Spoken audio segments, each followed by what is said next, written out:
Ano po ulit masasabi nyo sa asawang lalaki na paulit-ulit na nanloloko ng bababae pero good provider naman siya at mapagmahal sa anak? Hanapin mo kung saan nanggagaling yung panluloko at pambababae.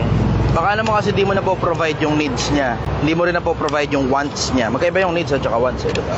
So hahanapin mo kung saan nanggagaling yung pambababae. Minsan sa ano yan, pagmamahal na hindi na ipoprovide sa kanya, tapos bitin sa serbisyo o sa kung ano man. Kasi tignan mo, good provider yung tao. So may konting diferensya sa kanya. Yung konting diferensya, babaero.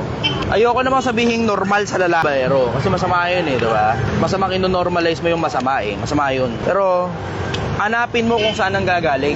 Baka kulang sa pagmamahal, o kulang sa sex, o kulang sa affirmation statements, diba?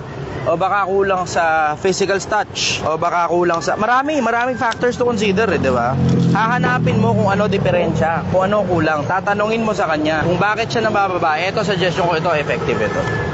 Tanong mo bakit siya nabababae. Upo lang kayo, walang halong galit, walang halong samaan ng loob. Tanong mo sa kanya bakit siya nabababae. Tapos pag may sinabi siyang dahilan kung bakit siya nabababae, yun mismong dahilan, ayusin mo, lapatan mo. Pag yung mismong dahilan, nilapatan mo ng solusyon, pag umulit uli siya, tanungin mo uli siya, bakit?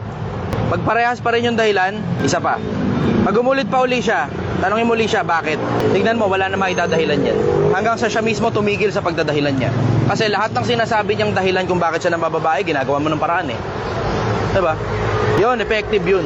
May mga tropa akong nagbago buhay dahil sa ganun eh. May mga tropa talaga akong nagbagong buhay dahil sa ganun. Minsan panahon babaero sila, tapos misis nila, tinatanong sa kanila, diretso, walang halong samaan ng loob. Ayaw ng lalaki ng ganun. Ayaw ng lalaki ng ganun. Mas gusto ng lalaki, kinakausap sila ng diretso, walang halong samaan ng loob. Di mo kailangan ng blah blah blah blah blah blah blah blah. Wala, yan. Asa ka makikinig sa'yo yan. Walang pag-asa yan kung bubulyawan mo lang. Ang pag-asa dyan, kung ano yung mismong eksaktong problema, i-address nyo yung problema. Pag na-address yung problema, hindi kasi yung pambababae, hindi yan yung mismong problema eh. Hindi yan yung mismong problema. Merong underlying cause yan. Ano lang yan, sintomas lang yan ng mas malalim na sakit. Sakit sa pag-iisip yan eh, sakit sa puso. May nangyari in the past kaya siya ng bababae. Baka kinapos siya ng pagmamahal ng magulang niya, hinahanap niya sa maraming mga tao yung pagmamahal. Tapos physical touch pa, yung niya. Maraming lalaki, physical touch ang love language.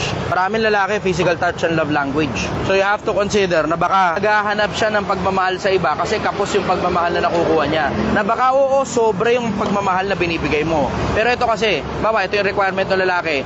Ito lang yung kaya mo ibigay, sobra-sobra na to, sobrang tinding pagmamahal na nito. Pero ito yung kailangan ng lalaki, nabiting ka pa rin. Kasi imagine mo, good provider yung lalaki. So ibig sabihin, ginagawa niya yung trabaho niya bilang lalaki na mag-provide, mag-protect.